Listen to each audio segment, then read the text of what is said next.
গল্প স্বল্পে আজ পড়ছি সত্যজিৎ রায়ের ফেলুদা সমগ্র থেকে ছিন্নমস্তার অভিশাপ। আজ চতুর্থ এবং শেষ পর্ব।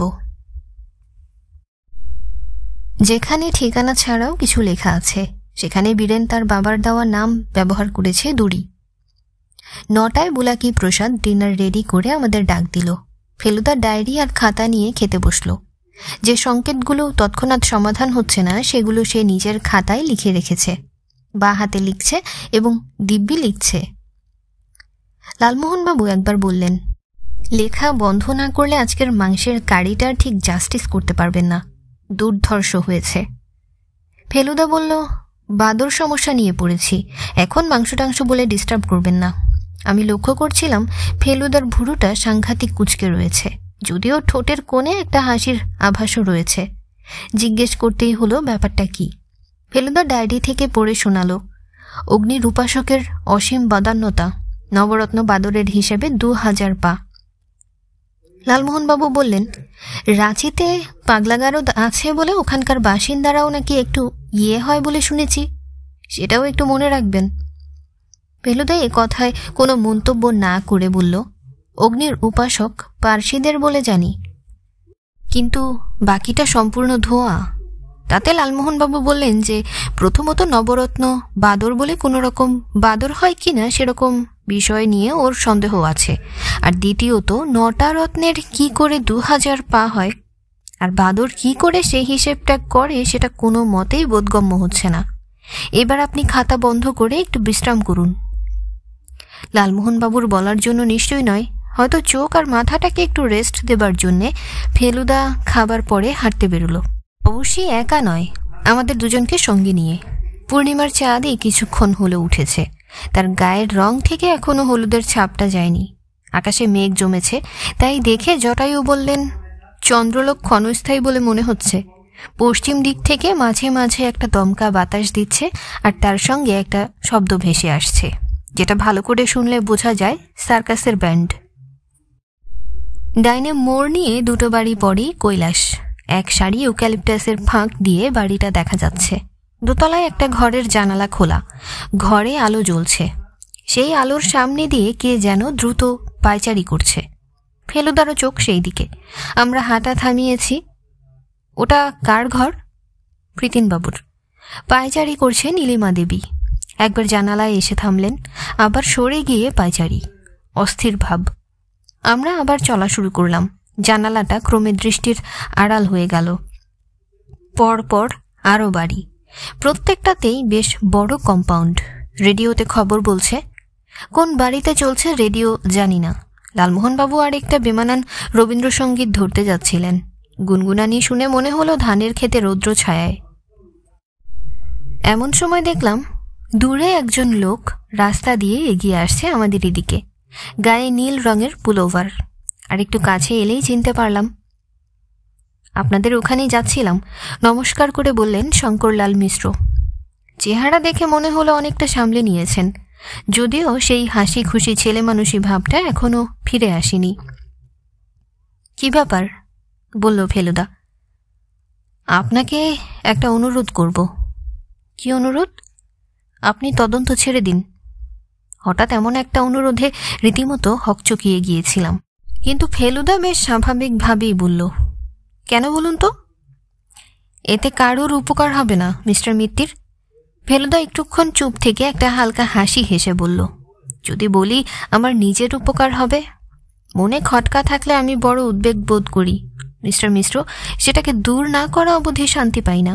তাছাড়া মৃত্যুশয্যায় একজন একটা কাজের ভার আমাদের দিয়ে গেছেন, সেটা না করেও আমার শান্তি নেই। এইসব কারণে আমাকে তদন্ত চালাতেই হবে। উপকার অপকারের প্রশ্নটা এখানে খুব বড় নয়। ভেরি সরি, আপনার অনুরোধ আমি রাখতে পারলাম না। শুধু তাই নয়, এই তদন্তের ব্যাপারে আমি আপনাকে অনুরোধ করব যে আমাকে একটু সাহায্য করুন। মহেশবাবু সম্বন্ধে আর কেউ যাই ভাবুন না কেন, আপনি তাকে শ্রদ্ধা করতেন, এটা তো ঠিক? নিশ্চয়ই ঠিক। ফেলুদার কথাটা মনে ধরতে কিছুটা সময় নিল বলেই বোধহয় জবাবটা একটু পরে এলো, কিন্তু যখন এলো তখন বেশ জোরের সঙ্গেই এলো। নিশ্চয়ই ঠিক। আবার বললেন শঙ্করলাল। তারপর তার গলার সুরটা কেমন যেন বদলে গেল। বললেন, যে শ্রদ্ধাটা বহুদিন ধরে ক্রমে ক্রমে গড়ে ওঠে সেটাকে কি এক ধাক্কায় ভাঙতে দেওয়া উচিত? আপনি কি সেটাই করেছিলেন? হ্যাঁ, সেটাই করছিলাম, কিন্তু সেটা ভুল। এখন বুঝেছি সেটা মস্ত ভুল, আর বুঝতে পেরে মনে শান্তি পাচ্ছি। তাহলে আপনার কাছে সাহায্য আশা করতে পারি। কি সাহায্য চাইছেন বলুন? ফেলুদার দিকে সোজাসুজি চেয়ে বেশ সহজভাবে কথাটা বললেন শঙ্করলাল। তার দুই ছেলের প্রতি মহেশবাবুর মনোভাব কেমন ছিল সেটা জানতে চাই। চৌধুরী পরিবার সম্বন্ধে আপনি কতটা নিরপেক্ষভাবে বলতে পারবেন, তেমন অনেকেই পারবেন না। শঙ্করলাল বললেন, আমি যেটুকু বুঝেছি তা বলছি। আমার বিশ্বাস শেষ বয়সে বীরেন ছাড়া আর কারোর উপরই টান ছিল না মহেশবাবুর। অরুণদা আর প্রীতিন দুজনেই ওকে হতাশ করেছিল। সেটার কারণ বলতে পারেন? সেটা পারবো না জানেন, কারণ ওই দুই ভাই আমার সঙ্গে বিশেষ যোগাযোগ ছিল না অনেক দিন থেকেই। তবে অরুণদাকে যে জুয়ার নেশায় পেয়েছে সে কথা আমাকে একদিন মহেশবাবু বলেছিলেন। সোজা করে বলেননি, ওর নিজস্ব ভাষায় বলেছিলেন। আমি বুঝতে পারিনি, শেষে ওকেই বুঝিয়ে দিতে হলো। বললেন, অরুণ গুড হলে আমি খুশি হতুম, বেটার হয়েই আমার চিন্তায় ফেলেছে। শুনছি নাকি আজকাল মহাজাতি ময়দানের যাতায়াত করছে নিয়মিত। বেটার তো বুঝতেই পারছেন, আর জাতি হলো রেস, মহাজাতীয় ময়দান হলো মহেশবাবুর ভাষায় রেসের মাঠ। ফেলুদা বলল, কিন্তু প্রীতিনবাবু তাকে হতাশ করবেন কেন? উনি তো ইলেকট্রনিক্সে বেশ। ইলেকট্রনিক্স? শঙ্করলাল যেন আকাশ থেকে পড়লেন। ও কি, আপনাকে তাই বলেছে নাকি? ইন্ডোভিশনের সঙ্গে ওর কোনো সম্পর্ক নেই? শঙ্করলাল সশব্দে হেসে উঠলেন। হরি হরি, ইন্ডোভিশন? প্রীতিন একটা সদাগরি অফিসে সাধারণ চাকরি করে, সেটাও ওর শ্বশুরের সুপারিশে পাওয়া। প্রীতিন ছেলে খারাপ নয়, কিন্তু অত্যন্ত ইমপ্র্যাকটিক্যাল আর খামখেয়ালি।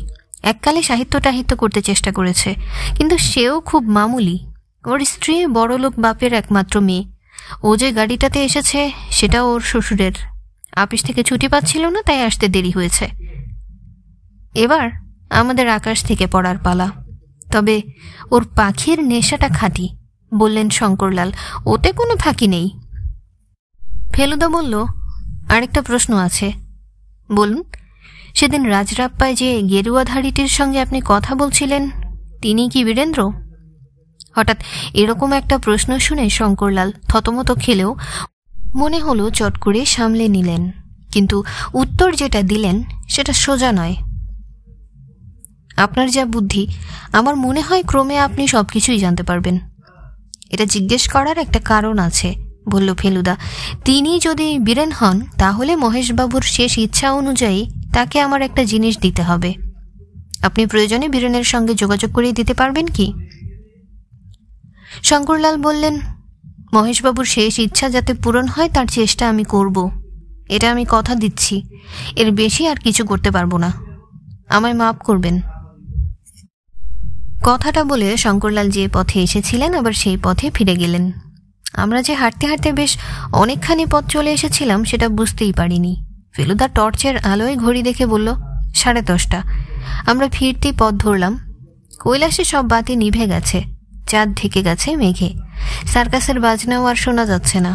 এই থমথমে পরিবেশে ফেলুদার বাদর বলে চেঁচিয়ে ওঠাটা এত অপ্রত্যাশিত যে লালমোহনবাবুর সঙ্গে সঙ্গে কোথায় বলতে কিছুই আশ্চর্য হলাম না। আমি অবশ্যই বুঝেছিলাম যে ফেলুদা মহেশবাবুর ডায়েরির বাদরের কথা বলছে। কি অদ্ভুত মাথা ভদ্রলোকের, বলল ফেলুদা।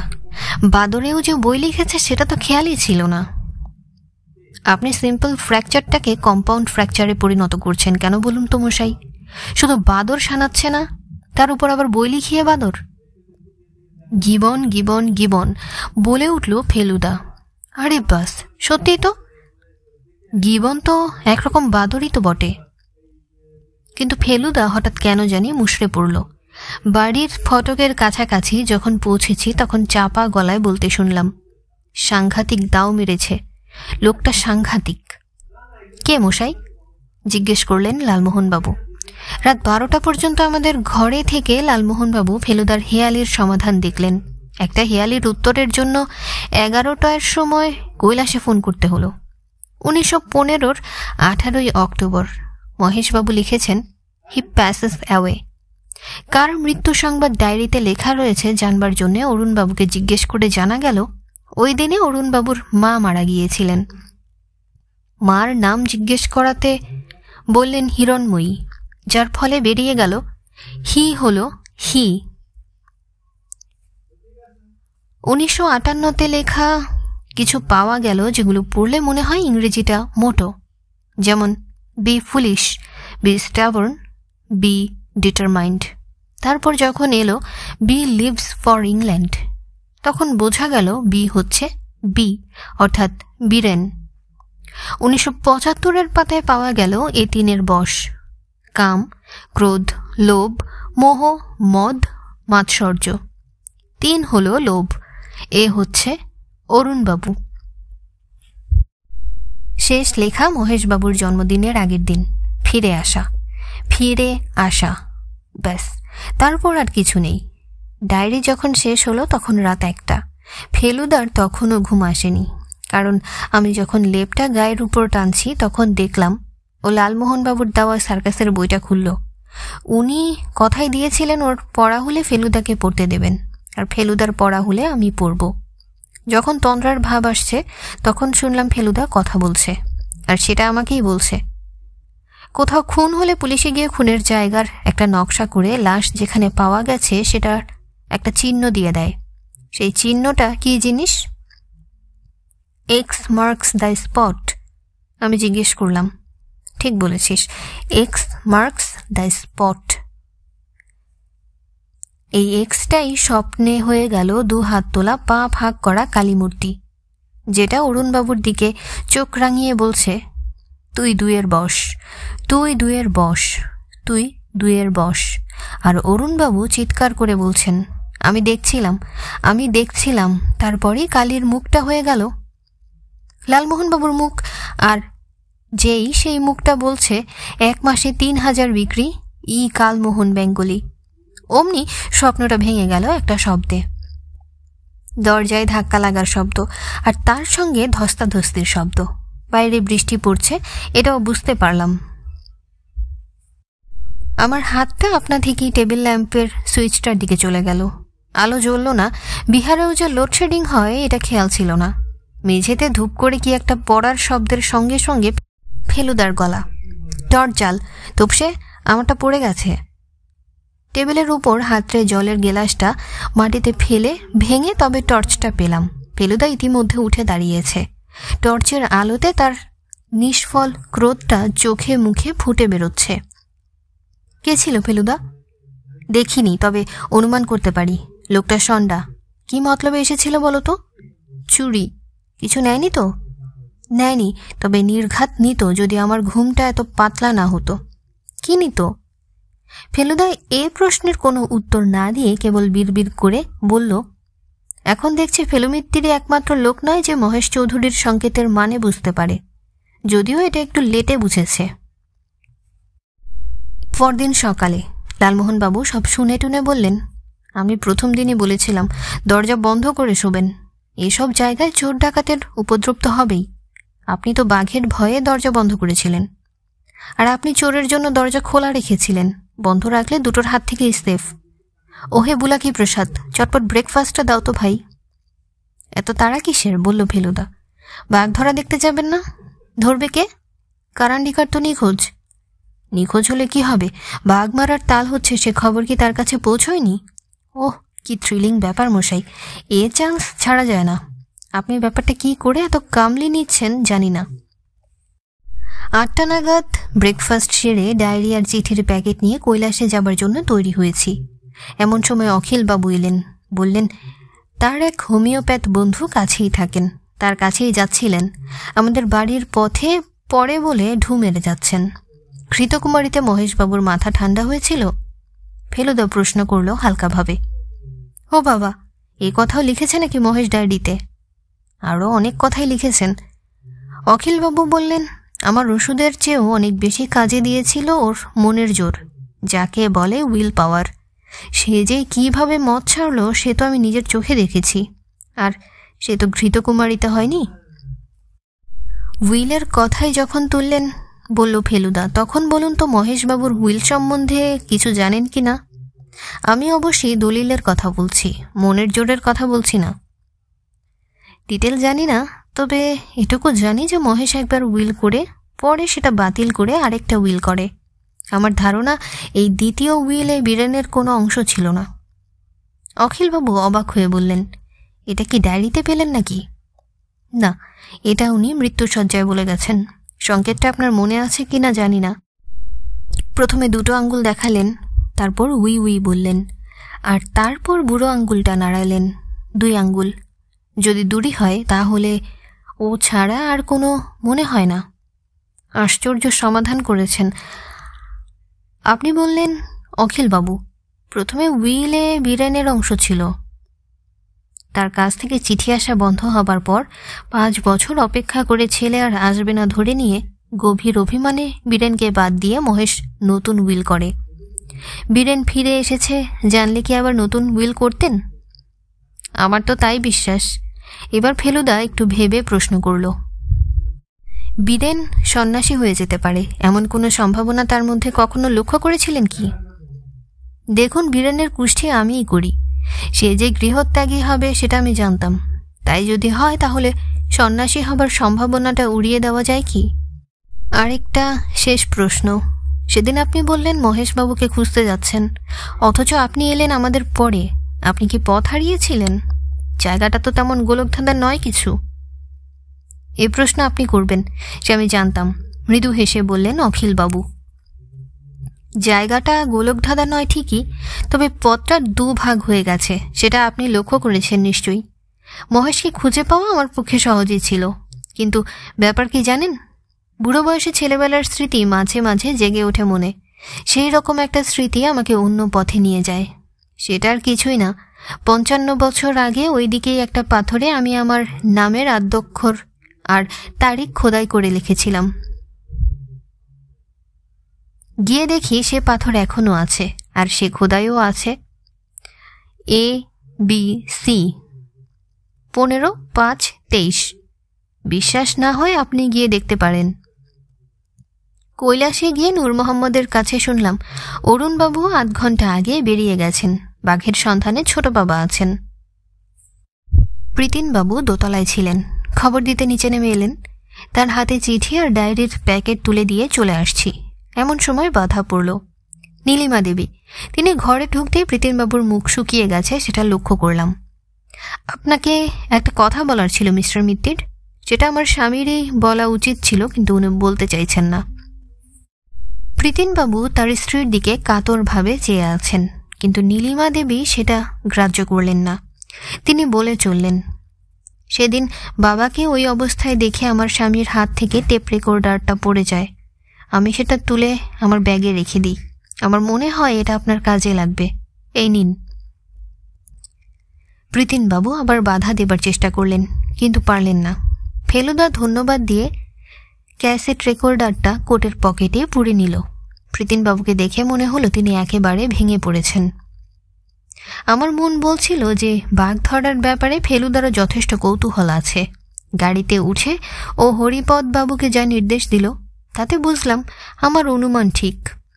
লালমোহনবাবু যতটা সাহস নিয়ে বেরিয়েছিলেন তার কিছুটা বোধহয় কমেছে, কারণ যাবার পথে একবার ফেলুদাকে বললেন, ভদ্রলোকের তো অনেক বন্দুক ছিল মশাই, একটা চেয়ে নিলেন না কেন? আপনার কোল্ট 32 এ ব্যাপারে কোনো কাজে লাগবে কি? তাতে ফেলুদা বলল, বাঘের গায়ে মাছি বসলে সেটা মারা চলবে। সারা পথ ফেলুদা টেপ রেকর্ডারটা চালিয়ে ভলিউম কমিয়ে কানের কাছে ধরে রইল। কি শুনল ওই জানে। কাল রাত্রে বৃষ্টি হওয়াতে রাস্তায় অনেক জায়গায় ভিজেছিল। বড় রাস্তা থেকে একটা মোড়ের কাছে এসে কাঁচা মাটিতে টায়ারের দাগ দেখে বুঝলাম কিছু গাড়ি মেন রোড থেকে বেঁকে ওই দিকেই গেছে। আমরাও বাইরের রাস্তা নিলাম, আর মাইলখানেক গিয়ে দেখলাম রাস্তার বাঁ ধারে একটা বট গাছের পাশে 3টে 3 রকম গাড়ি দাঁড়িয়ে আছে। একটা বন বিভাগের জিপ, একটা অরুণবাবুর ফিয়াট, আর বাঘের খাঁচা সমেত সার্কাসের ট্রাক। 5 জন লোক গাছটার তলায় বসেছিল। তারা বলল, 8 ঘন্টা হলো বাঘ খোঁজার দল বনের ভিতর দিয়ে চলে গেছে। কোন দিকে গেছে সেটাও দেখিয়ে দিল। লোকগুলোর মধ্যে একটাকে সেদিন সার্কাসের তাঁবুতে দেখেছি। ফেলুদা তাকে জিজ্ঞেস করলো, ট্রেনারও এসেছে কিনা। লোকটা বলল যে দ্বিতীয় ট্রেনার চন্দন এসেছে। আমরা রওনা দিলাম। সামনে কি অভিজ্ঞতা আছে জানি না, তবে এইটুকু জানি যে অরুণ বাবুদের হাতে বন্দুক আছে, হয়তো বন বিভাগের শিকারীর হাতেও আছে, কাজেই ভয়ের কোনো কারণ নেই। লালমোহনবাবু মনে হলো একটু মুষড়ে পড়েছেন। তার কারণ নিশ্চয়ই কারান্ডিকারের বদলে চন্দনের আশা। ভিজে মাটিতে মাঝে মাঝে অস্পষ্ট পায়ের ছাপ গাইড হিসেবে কাজ করছে। বন ঘন নয়, শীতকালে আগাছাও কম, তাই এগোতে কোনো অসুবিধা হচ্ছিল না। এর মধ্যে 2-1 বার ময়ূর ডেকে উঠেছে। সেটা যে বাঘের সংকেত হতে পারে সেটা আমরা সবাই জানি। মিনিট 10 চলার পর শব্দটা পেলাম, বাঘের ডাক, তবে গর্জন বলবো না। ইংরেজিতে এটাকে গ্রাউল বলে, বাংলায় হয়তো গোঙানি কিংবা গড়গড়ানি বা গজগজানি। ঘন ঘন ডাক আর বিরক্তিকর ডাক, বিক্রমের নয়। আরও কয়েক পা এগিয়ে যেতেই দুটো গাছের ফাঁক দিয়ে একটা অদ্ভুত দৃশ্য দেখতে পেলাম। অদ্ভুত কেননা এ জিনিস সার্কাসের বাইরে কখনো যে দেখতে পাবো এটা স্বপ্নেও ভাবিনি। আমাদের সামনে ভাই 3 জন লোক দাঁড়িয়ে আছে। তাদের 2 জনের হাতে বন্দুক। একটা বন্দুক অরুণবাবুর হাতে, সেটা উঁচিয়ে তাক করা আছে সামনের দিকে। এই 3 জনের পেছনে একটা খোলা জায়গা, যেটাকে বলা যেতে পারে পার্কের সার্কাসের রিং। এই রিংয়ের মাঝখানে দাঁড়িয়ে আছে ডান হাতে চাবুক আর বাঁ হাতে একটা গাছের ডাল নিয়ে একটা লোক। বাঁ কাঁধে ব্যান্ডেজ দেখে বুঝলাম ইনি হলেন ট্রেনার চন্দন। আমার দিকে পিছন ফিরে হাতের চাবুকটা মাঝে মাঝে সপাং করে মাটিতে মেরে চন্দন ধীরে ধীরে এগিয়ে যাচ্ছে, যার দিকে সে হলো আমাদের কালকের দেখা গ্রেট ম্যাজেস্টিক সার্কাস থেকে পালানো বাঘ সুলতান। এছাড়াও আরও 4 জন লোক দাঁড়িয়ে আছে বাইরে একটু দূরে। তাদের 2 জনের হাতে যে শিকলটা রয়েছে সেটাই নিশ্চয়ই বাঘকে পরানো হবে, যদি সে ধরা দেয়। সবচেয়ে বড় অদ্ভুত লাগলো সুলতানের হাবভাব। সে পালানোর কোনো চেষ্টা করছে না, অথচ ধরা দেবারও যেন বিন্দুমাত্র ইচ্ছা নেই। শুধু তাই নয়, তার চোখে মুখে যে রাগ আর অবজ্ঞার ভাবটা ফুটে উঠেছে সেটা সে বারবার বুঝিয়ে দিচ্ছে চাপা গর্জনে। চন্দন যদিও এক পা করে এগোচ্ছে বাঘটার দিকে। তাকে দেখে মনে হয় না যে তার নিজের উপর সম্পূর্ণ আস্থা আছে। সে যে একবার জখম হয়েছে এই বাঘেরই হাতে, সেটা সে নিশ্চয়ই ভুলতে পারছে না। আমি আর চোখে মাঝে মাঝে দেখছি অরুণবাবুর দিকে। তিনি যেভাবে বন্দুক উঁচিয়ে স্থির লক্ষ্য নিয়ে দাঁড়িয়ে আছেন, বেশ বুঝতে পারছি সুলতান বেসামাল কিছু করলেই বন্দুক গর্জিয়ে উঠে তাকে ধরাশায়ী করে দেবে। আমার বাঁ পাশে 2 পা সামনে ফেলুদা পাথরের মতো দাঁড়ানো। ডানে লালমোহনবাবু, তার মুখ এমনভাবে হা হয়ে রয়েছে যেন মনে হয় না চোয়াল আর কোনোদিনও উঠবে। ভদ্রলোক পরে বলেছিলেন যে তার ছেলে বয়সী তিনি যত সার্কাস, যত বাঘের খেলা দেখেছিলেন তার সমস্ত স্মৃতি নাকি মুছে গেছে আজকের হাজারিবাগের বনের মধ্যে দেখা এই সার্কাসে। চন্দন যখন 5 হাতের মধ্যে, তখন সুলতান হঠাৎ সমস্ত মাংসপেশি টান করে শরীরটা একটু নিচু করল। আর ঠিক সেই সময় ফেলুদা একটা নিঃশব্দ লাফে অরুণবাবুর ধারে পৌঁছে গিয়ে তার বন্দুকের নলের উপর হাত রেখে মৃদু চাপে সেটাকে নামিয়ে দিল। সুলতান। গুরুগম্ভীর ডাকটা এসেছে আমাদের ডান দিক থেকে। যিনি ডাকটা দিয়েছেন তাকে আগে থেকে দেখতে পেয়েই ফেলুদা যে এই কাজটা করেছে তাতে কোনো সন্দেহ নেই। সুলতান, সুলতান। গম্ভীর স্বরটা নরম হয়ে এলো। অবাক হয়ে দেখলাম রঙ্গমঞ্চে অবতীর্ণ হলে রিং মাস্টার কারান্ডিকার। এরও হাতে চাবুক, পরনে সাধারণ প্যান্ট আর শার্ট, গলা অনেকখানি নামিয়ে নিয়ে পোষা কুকুর বা বেড়ালকে যেমনভাবে ডাকে সেইভাবে ডাকতে ডাকতে কারান্ডিকার এগিয়ে গেলেন সুলতানের দিকে। চন্দন হতভম্ব হয়ে পিছিয়ে গেল। অরুণবাবুর বন্দুক ধীরে ধীরে নেমে গেল। বন বিভাগের কর্তার মুখ লালমোহনবাবুর মুখের মতোই হা হয়ে গেল। বনের মধ্যে 11 জন হতবাক দর্শক দেখল গ্রেট ম্যাজেস্টিক সার্কাসের রিং মাস্টারের কি আশ্চর্য কৌশলে পালানো বাঘকে বশ করে তার গলায় চেন পরিয়ে দিল, আর তারপর সেই চেন ধরে সুলতানকে জঙ্গলের মধ্যে দিয়ে বার করে নিয়ে এলো একেবারে সার্কাসের খাঁচার কাছে। তারপর খাঁচার দরজা খুলে তার বাইরে টুল রেখে দিল সার্কাসের লোক, আর কারান্ডিকার চাবুকের এক আছাড়ের সঙ্গে সঙ্গে আপ বলতেই সেই বাঘ তীর বেগে ছুটে গিয়ে টুলে পা দিয়ে আবার সার্কাসের খাঁচায় বন্দী হয়ে গেল। আমরা একটু দূরে দাঁড়িয়ে ব্যাপারটা দেখছিলাম। বাঘ খাঁচায় বন্দী হওয়া মাত্র কারান্ডিকার আমাদের দিকে ফিরে একটা সেলাম ঠুকলো। তারপর সে একটা গাড়ির দিকে এগিয়ে গেল। এটা একটা প্রাইভেট ট্যাক্সি, আগে ছিল না। গাড়িটা চলে যাবার পর অরুণবাবুকে বলতে শুনলাম, ব্রিলিয়ান্ট। তারপর ফেলুদার দিকে ফিরে বললেন, থ্যাঙ্কস। কৈলাসে ফিরে এসে ফেলুদা প্রথমে অরুণবাবুর অনুমতি নিয়ে একটা টেলিফোন করলো, কাকে জানি না। তারপর বৈঠকখানায় এলো যেখানে আমরা সবাই বসেছি। নীলিমা দেবী চা পাঠিয়ে দিয়েছেন। ওরা তিনজনে কালই কলকাতা ফিরে যাচ্ছেন। মহেশবাবুর শ্রাদ্ধ কলকাতাতেই হবে। অখিলবাবুকে বাঘের খবরটা দেওয়াতে তিনি ঘটনাটা দেখতে পেলেন, না বলে খুব আফসোস করলেন। আমিও ভাবছি কালই বেরিয়ে পড়ব, বললেন অরুণবাবু। অবশ্যই যদি আপনার তদন্ত শেষ হয়ে থাকে। ফেলুদা জানালো সব শেষ। আপনার পিতৃদেবের শেষ ইচ্ছা পালনেও কোনো বাধা নেই, সে ব্যবস্থাও হয়ে গেছে। অরুণবাবু চায়ের কাপ থেকে দৃষ্টি তুললেন। সে কি, বীরেনের খোঁজ পেয়ে গেছেন? আগে হ্যাঁ, আপনার বাবা ঠিকই অনুমান করেছিলেন। মানে? তিনি এখানেই আছেন, হাজারিবাগে। হাজারিবাগে। খুবই আশ্চর্য লাগছে আপনার কথাটা শুনে। আশ্চর্য লাগার সঙ্গে সঙ্গে যে একটা অবিশ্বাসের ভাবও মিশে আছে সেটা অরুণবাবুর কথার সুরেই বোঝা গেল। ফেলুদা বলল, আশ্চর্য তো হবারই কথা, কিন্তু আপনারও এরকম একটা সন্দেহ হয়েছিল, তাই নয় কি? অরুণবাবু চায়ের কাপটা নামিয়ে সোজা ফেলুদার দিকে চাইলেন। শুধু তাই নয়, ফেলুদা বলে চলল, আপনার মনে এমনও ভয় ঢুকেছিল যে মহেশবাবু হয়তো আবার নতুন উইল করে আপনাকে বাদ দিয়ে বীরেনকে তার সম্পত্তির ভাগ দেবেন। ঘরের মধ্যে একটা অদ্ভুত থমথমে ভাব। লালমোহনবাবু আমার পাশে বসে সোফার একটা কুশন খামচে ধরেছেন। প্রীতিনবাবুর মাথায় হাত। অরুণবাবু উঠে দাঁড়িয়েছেন। তার চোখ লাল, তার কপালের রগ ফুলে উঠেছে। শুনুন মিস্টার মিত্তির, গর্জিয়ে উঠলেন অরুণবাবু, আপনি নিজেকে যতই বড়ই গোয়েন্দা ভাবুন না কেন, আপনার কাছ থেকে এমন মিথ্যে অমূলক ভিত্তিহীন অভিযোগ আমি বরদাস্ত করব না। জগৎ সিং পিছনের দরজা দিয়ে বেয়ারা এসে দাঁড়ালো। আর একটি পা এগোবে না তুমি।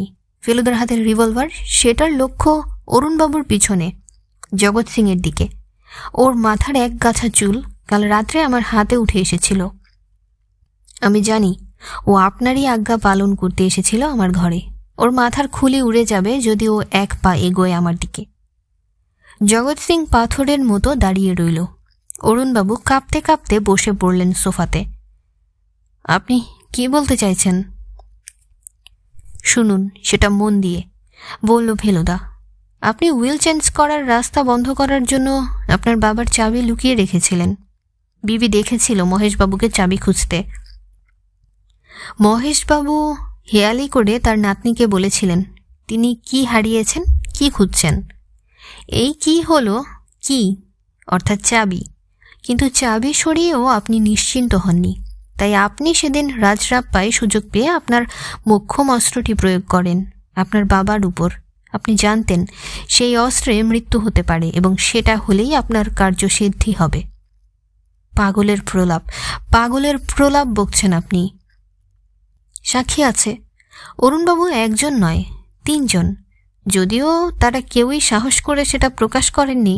আপনার ভাই সাক্ষী, অখিলবাবু সাক্ষী, শঙ্করলাল সাক্ষী। সাক্ষী যেখানে নির্বাক সেখানে আপনার অভিযোগ প্রমাণ করছেন কি করে মিস্টার মিত্তির? উপায় আছে অরুণবাবু। তিনজন ছাড়াও আরেকজন আছে যে নির্দ্বিধায় সমস্ত সত্য ঘটনা উদ্ঘাটন করবে। কৈলাসের বৈঠকখানায় পাখির ডাক কেন? জলপ্রপাতের শব্দ কেন? অবাক হয়ে দেখলাম ফেলুদা তার কোটের পকেট থেকে প্রীতিনবাবুর ক্যাসেট রেকর্ডার বার করেছেন। সেদিন একটি ঘটনা দেখে এবং কয়েকটি কথা শুনে বিহবল হয়ে প্রীতিনবাবু হাত থেকে এই যন্ত্রটা ফেলে দেন। নীলিমা দেবী এটা কুড়িয়ে নেন। এই যন্ত্রতে পাখির ডাক ছাড়াও আরও অনেক কিছু রেকর্ড হয়ে গেছে অরুণবাবু। এইবারে দেখলাম অরুণবাবুর মুখ ক্রমে লাল থেকে ফ্যাকাশের দিকে চলেছে। ফেলুদার ডান হাতে রিভলভার, বা হাতে টেপ রেকর্ডার। পাখির শব্দ ছাপিয়ে মানুষের গলা শোনা যাচ্ছে। ক্রমে এগিয়ে আসছে গলার স্বর, স্পষ্ট হয়ে আসছে অরুণবাবুর গলা। বাবা, বীরু ফিরে এসেছে, এ ধারণা তোমার কি করে হলো? তারপর মহেশবাবুর উত্তর, বুড়ো বাপের যদি তেমন ধারণা হয়েই থাকে তাতে তোমার কি? তোমার এই বিশ্বাস মন থেকে দূর করতে হবে। আমি জানি সে আসেনি, আসতে পারে না, অসম্ভব। আমার বিশ্বাসেও তুমি হস্তক্ষেপ করবে? হ্যাঁ, করব, কারণ বিশ্বাসের বশে একটা অন্যায় কিছু ঘটে যায়, সেটা আমি চাই না। কি অন্যায়? আমার যা পাওনা তা থেকে বঞ্চিত করতে দেব না তোমাকে আমি। কি বলছো তুমি? ঠিকই বলছি। একবার উইল বদল করেছ তুমি বীরু আসবে না ভেবে, তার উপর আবার উইল আমি এমনিও চেঞ্জ করতাম। মহেশবাবুর গলার স্বর চড়ে গেছে। তার পুরনো রাগ যেন আবার মাথা চাড়া দিয়ে উঠেছে। তিনি বলে চলেছেন, তুমি আমার সম্পত্তির ভাগ পাওয়ার আশা কি করে করো? তুমি অসৎ, তুমি জুয়ারি, তুমি চোর। লজ্জা করে না? আমার আলমারি থেকে দোরাবজির দেওয়া স্ট্যাম্প অ্যালবাম। মহেশবাবুর বাকি কথা অরুণবাবুর কথায় ঢাকা পড়ে গেল। তিনি উন্মাদের মতো চেঁচিয়ে উঠেছেন, আর তুমি? আমি যদি চোর হই তবে তুমি কি? তুমি কি ভেবেছ আমি জানি না? দীনদয়ালের কি হয়েছিল আমি জানি না? তোমার চিৎকারে আমার ঘুম ভেঙে গিয়েছিল। সব দেখেছিলাম আমি পর্দার ফাঁক দিয়ে। 35 বছর আমি মুখ বন্ধ রেখেছি। তুমি দীনদয়ালের মাথায় বাড়ি মেরেছিলে পিতলের বুদ্ধমূর্তি দিয়ে। দীনদয়াল মরে যায়, তারপর নূর মোহাম্মদ আর ড্রাইভারকে দিয়ে গাড়িতে করে তার লাশ। এরপরেই একটা ঝুপ শব্দ, আর কথা বন্ধ। তারপর শুধু পাখির ডাক আর জলের শব্দ। টেপ রেকর্ডার বন্ধ করে সেটা প্রীতিনবাবুকে ফেরত দিয়ে দিল ফেলুদা। মিনিট খানেক সকলেই চুপ, আর সকলেই কাঠ, এক ফেলুদা ছাড়া। ফেলুদা রিভলভার চালান দিল পকেটে। তারপর বলল, আপনার বাবা গর্হিত কাজ করেছিলেন, সাংঘাতিক অন্যায় করেছিলেন, সেটা ঠিক, কিন্তু তার জন্য তিনি 35 বছর যন্ত্রণা ভোগ করেছেন। যত রকমে পেরেছেন প্রায়শ্চিত্ত করেছেন, তবুও তিনি শান্তি পাননি। যেদিন সেই ঘটনা ঘটে সেই দিন থেকেই তার ধারণা হয়েছে যে তার জীবনটা অভিশপ্ত। তার অন্যায়ের শাস্তি তাকে একদিন না একদিন পেতেই হবে।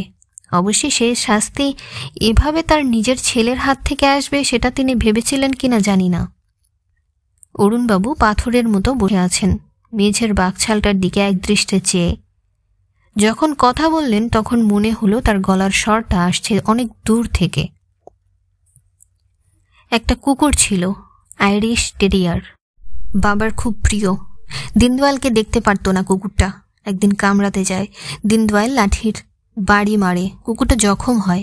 বাবা ফেরেন রাত্রিরে পার্টি থেকে, কুকুরটা ওর ঘরেই অপেক্ষা করত। সেদিন ছিল না। নূর মোহাম্মদ ঘটনাটা বলে। বাবা দীনদয়ালকে ডেকে পাঠান। রাগলে বাবা আর মানুষ থাকতেন না। ফেলুদার সঙ্গে আমরাও উঠে পড়লাম। অখিলবাবুও উঠেছেন দেখে ফেলুদা বলল, আপনি একটু আমাদের সঙ্গে আসতে পারেন কি? কাজ ছিল। চলুন, বললেন ভদ্রলোক। মহেশ চলে গিয়ে আমার তো এখন অখণ্ড অবসর। গাড়িতে অখিলবাবু বললেন, আমার নাম লেখা পাথরটার পাশে দাঁড়িয়েই আমি ওদের কথা শুনতে পাই। তাকে অনেক সময় জিজ্ঞেস করেছি সে হঠাৎ হঠাৎ এত অন্যমনস্ক হয়ে পড়ে কেন। সে ঠাট্টা করত, বলতো, তুমি গুনে বার করো। আমি বলবো না। আশ্চর্য, তার জীবনের এত বড় একটা ঘটনা, সেটা কুষ্ঠিতে ধরা পড়ল না কেন বুঝতে পারছি না। হয়তো আমারই অক্ষমতা। বাড়ির কাছাকাছি যখন পৌঁছেছি তখন বুঝতে পারলাম ফেলুদা কাকে ফোন করেছিল। ফটকের বাইরে দাঁড়িয়ে আছেন শঙ্করলাল মিশ্র। আপনার মিশন সাকসেসফুল? গাড়ি থেকে নেমে জিজ্ঞেস করল ফেলুদা। হ্যাঁ, বললেন শঙ্করলাল, বীরেন এসেছে। আমরা বৈঠকখানায় ঢুকতে সেই গেরুয়াধারী সন্ন্যাসীর সোফা ছিঁড়ে দাঁড়িয়ে উঠলে নমস্কার করলেন। লম্বা চুল, রুক্ষ লম্বা দাড়ি, লম্বা বলিষ্ঠ চেহারা। বাপের শেষ ইচ্ছার কথা শুনে বীরেন আসতে রাজি হলো, বললেন শঙ্করলাল। মহেশবাবুর উপর কোনো আক্রোশ নেই ওর। যেমন আক্রোশ নেই তেমনি আকর্ষণও নেই বললেন বীরেন সন্ন্যাসী। শঙ্কর এবার অনেক চেষ্টা করেছিল আমাকে ফিরিয়ে আনতে, বলেছিল ওদের দেখলে তোমার টানটা হয়তো ফিরে আসবে। ওর কথাতেই আমি রাজরাপ্পায় গিয়েছিলাম সেদিন, কিন্তু দূর থেকে দেখেই আমি বুঝেছিলাম আমার আত্মীয়দের উপর আমার কোনো টান নেই। বাবা তবু আমাকে কিছুটা বুঝেছিলেন, তাই প্রথম ওকে চিঠিও লিখেছি, কিন্তু সে চিঠি তো আপনি বিদেশ থেকে লেখেননি, বলল ফেলুদা। আমার বিশ্বাস আপনি দেশের বাইরে কোথাও যাননি কোনো দিন। বীরেনবাবু কিছুক্ষণ চুপ করে থেকে হঠাৎ হেসে ফেললেন। আমি হতভম্ব, কি যে হচ্ছে কিছুই বুঝতে পারছি না। শঙ্কর আমাকে বলেছিল আপনার বুদ্ধির কথা বললেন বীরেনবাবু, তাই আপনাকে একটু পরীক্ষা করছিলাম। তাহলে আর কি, খুলে ফেলুন আপনার অতিরিক্ত সাজ পোশাক। হাজারিবাগের রাস্তার লোকের পক্ষে ওটা যথেষ্ট হলেও আমার পক্ষে নয়। বীরেনবাবু হাসতে হাসতে তার দাড়ি আর পরচুলা খুলে ফেললেন। লালমোহনবাবু আমার পাশ থেকে চাপা গলায় কান কান কান বলে থেমে গেলেন। আমি জানি তিনি আবার ভুল নামটা বলতে যাচ্ছিলেন, কিন্তু এবার বললেও আর শুধরোতে পারতাম না, কারণ আমার মুখ দিয়েও যে কথা বেরোচ্ছে না। কথা বললেন অখিলবাবু। বীরেন বাইরে যায়নি মানে? ওর চিঠিগুলো তাহলে? বাইরে না গিয়েও বিদেশ থেকে চিঠি লেখা যায় অখিলবাবু, যদি আপনার ছেলের মতো একজন কেউ বন্ধু বিদেশে থাকে সাহায্য করার জন্য। আমার ছেলে? ঠিকই বলেছেন মিস্টার মিত্তির, বললেন বীরেন। কারান্ডিকার অধীর যখন ডুসেলডর্ফে, তখন ওকে চিঠি লিখে আমি বেশ কিছু ইউরোপীয় পোস্ট কার্ড আনিয়ে নিই।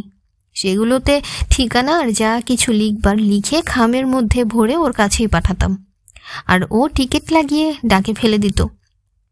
অবশ্যই অধীর দেশে ফিরে আসার পর সে সুযোগটা বন্ধ হয়ে যায়। কিন্তু এই লুকোচুরির প্রয়োজনটা হলো কেন? জিজ্ঞেস করলেন অখিলবাবু। কারণ আছে, বলল ফেলুদা। আমি বীরেনবাবুকে জিজ্ঞেস করতে চাই আমার অনুমান ঠিক কিনা। বলুন। বীরেনবাবু কর্নেল সুরেশ বিশ্বাসের জীবনী পড়ে মুগ্ধ হয়েছিলেন এবং তার মতো হতে চেয়েছিলেন। সুরেন বিশ্বাস ঘর ছেড়ে খালাসি হয়ে বিদেশে গিয়ে শেষে ব্রাজিলে যুদ্ধ করে নাম করেছিলেন, সেটা আমার মনে ছিল। যেটা মনে ছিল না সেটা আমি কাল রাত্রে বাঙালির সার্কাস বলে একটা বই থেকে জেনেছি। সেটা হলো এই যে সুরেশ বিশ্বাস ছিলেন প্রথম বাঙালি যিনি বাঘ সিংহ ট্রেন করে সার্কাসের খেলা দেখিয়েছিলেন। তার সবচেয়ে আশ্চর্য খেলা ছিল সিংহের মুখ ফাঁক করে তার মধ্যে মাথা ঢুকিয়ে দেওয়া। এখানে লালমোহনবাবু কেন যেন ভীষণ ছটফট করে উঠলেন।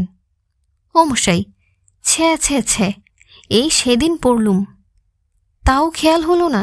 ছ্যা ছ্যা ছ্যা। আপনি ছ্যা ছ্যাটা পরে করবেন, আগে আমাকে বলতে দিন। ফেলুদার ধমকে লালমোহনবাবু ঠান্ডা হলেন।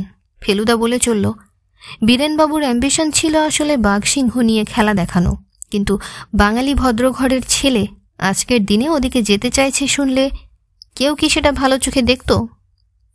মহেশবাবুই কি খুশি মনে দিতেন?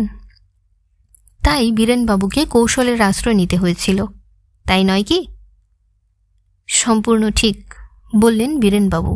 কিন্তু আশ্চর্য এই যে একদিন পরে ছেলে রিংমাস্টার হিসেবে দেখেও মহেশবাবু তাকে চিনতে পেরেছিলেন, যদিও অরুণবাবু সামনে থেকে দেখেও চিনতে পারেননি। সেটার কারণ এই যে বীরেনবাবুর নাকে প্লাস্টিক সার্জারি করানো হয়েছিল, যে কারণে ছেলেবেলার ছবির সঙ্গে নাকের মিল সামান্যই। তাই বলুন, বলে উঠলেন অখিলবাবু। তাই ভাবছি সবাই বীরেন বীরেন করছে, অথচ আমি সঠিক চিনতে পারছি না কেন। যাজ্ঞে, বলল ফেলুদা, এখন আসি আসল কাজে। ফেলুদা পকেট থেকে মুক্তানন্দের ছবিটা বার করল, তারপর বীরেনবাবুর দিকে ফিরে বলল, আপনি বোধহয় জানেন না যে আপনি আর ফিরবেন না ভেবে মহেশবাবু আপনাকে তার উইল থেকে বাদ দিয়েছিলেন। সেই উইল আর বদল করার উপায় ছিল না, অথচ আপনি একেবারে বঞ্চিত হন সেটাও উনি চাননি, তাই এই ছবিটা আপনাকে দিয়েছেন। ফেলুদা ছবিটা উল্টে পিছনটা খুলে ফেলল। ভিতর থেকে বেরোলো একটা ভাঁজ করা সেলোফোনের খাম, তার মধ্যে ছোট্ট ছোট্ট কতগুলো রঙিন কাগজের টুকরো। 3টি মহাদেশের 9টি দুষ্প্রাপ্য ডাকটিকেট আছে। এখানে অ্যালবাম চুরি করতে পারে এই আশঙ্কায় তিনি তার সবচেয়ে মূল্যবান স্ট্যাম্প কটি এইভাবে লুকিয়ে রেখেছিলেন। গিবন্স ক্যাটালগের হিসেবে 25 বছর আগে এই ডাক টিকেটের দাম ছিল 2000 পাউন্ড। আমার ধারণা আজকের দিনে প্রায় 50-60 হাজার টাকা। বীরেন্দ্র কারান্ডিকার খামটা হাতে নিয়ে কিছুক্ষণ দেখলেন সেটার দিকে, তারপর বললেন, সার্কাসের রিং মাস্টারের হাতে এ জিনিস যে বড় বেমানান। মিস্টার মিত্তির, আমি খুব অসহায় বোধ করছি। আমরা যাযাবর, ঘুরে ঘুরে খেলা দেখিয়ে বেড়াই। আমার কাছে এ জিনিস। বুঝতে পারছি, বলল ফেলুদা। এক কাজ করুন, ওটা আমাকেই দিয়ে দিন। কলকাতার কিছু স্ট্যাম্প ব্যবসায়ের সঙ্গে আমার চেনা আছে। এর জন্য যা মূল্য পাওয়া যায় সেটা আমি আপনাকে পাঠিয়ে দেব। আমার উপর বিশ্বাস আছে তো আপনার? সম্পূর্ণ, কিন্তু আপনার ঠিকানাটা যে আমাকে দিতে হবে। গ্রেট ম্যাজেস্টিক সার্কাস, বললেন বীরেনবাবু। কুট্টি বুঝেছে যে আমাকে ছাড়া তার চলবে না। আমি এখনও কিছুদিন আছি এই সার্কাসের সঙ্গে। আজ রাত্রে সুলতানকে নিয়ে খেলা দেখাবো, আসবেন? রাত্রে গ্রেট ম্যাজেস্টিক সার্কাসে সুলতানের সঙ্গে কারান্ডিকারের আশ্চর্য খেলা দেখে বেরোবার আগে আমরা বীরেনবাবুকে থ্যাংক ইউ আর গুড বাই জানাতে তার তাঁবুতে গেলাম। আইডিয়াটা লালমোহনবাবুর, কারণটা বুঝতে পারলাম তার কথায়। আপনার নামটার মধ্যে একটা আশ্চর্য কাণ্ড কারখানা আছে, বললেন জটায়ু। ডু ইউ মাইন্ড যদি আমি নামটা আমার সামনের উপন্যাসে ব্যবহার করি? সার্কাস নিয়ে গল্প, রিংমাস্টার একটা প্রধান চরিত্র। বীরেন্দ্রবাবু হেসে বললেন, নামটা তো আমার নিজের নয়, আপনি স্বচ্ছন্দে ব্যবহার করতে পারেন। ধন্যবাদ জানিয়ে বাইরে বেরিয়ে আসার পর ফেলুদা বলল, তাহলে ইঞ্জেকশন বাদ? বাদ কেন মশাই? ইঞ্জেকশন দিচ্ছে বাঘকে, ভিলেন হচ্ছে সেকেন্ড ট্রেনার। বাঘকে নিস্তেজ করে কারান্ডিকারকে ডাউন করবে দর্শকদের সামনে। আর ট্র্যাপিজ? ট্র্যাপিজ ইজ নাথিং। অবজ্ঞা আর বিরক্তি মেশানো সুরে বললেন লালমোহন গাঙ্গুলি। এখানেই শেষ হলো সত্যজিৎ রায়ের ফেলুদা সমগ্র থেকে ছিন্নমস্তার অভিশাপ, আজ চতুর্থ এবং শেষ পর্ব। গল্প স্বল্প ভালো লাগলে সাবস্ক্রাইব করে আমাদের সাথেই থাকুন। ধন্যবাদ। আল্লাহ হাফেজ।